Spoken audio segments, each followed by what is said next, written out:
আসসালামু আলাইকুম গাইস, আজকে নিয়ে আসলাম চিতই পিঠার রেসিপি। ভিজা পিঠা বানানোর জন্য চিতই পিঠা আগে বানিয়ে নিচ্ছি। চুলায় দিয়ে দিলাম কড়াইয়ের মধ্যে।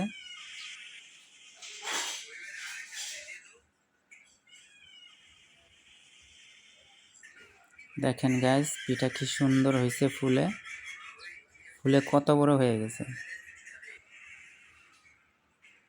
সবগুলা পিঠাই অনেক সুন্দর করে ফুলছে।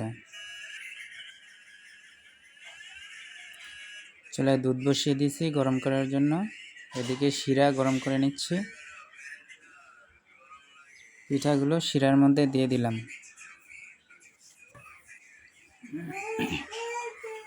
পিঠাগুলো ফুলে অনেক বড় হয়ে যাবে শিরার মধ্যে।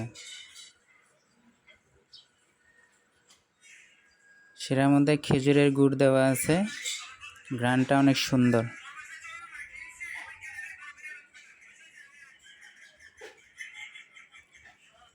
দুধ গরম করে রাখা দুধ দিয়ে দিলাম।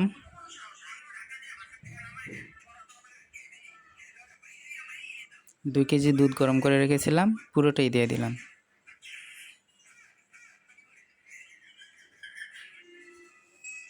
ওয়াও, দেখেন গাইস কি সুন্দর হয়েছে পিঠাগুলা।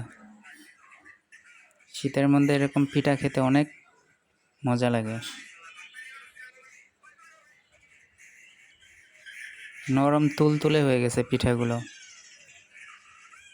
আর খেতেও অনেক মজা হবে। গাইস, এরকম সুন্দর সুন্দর রেসিপি পেতে আমাদের চ্যানেলটা সাবস্ক্রাইব করে পাশে থাকবেন। আল্লাহ হাফেজ।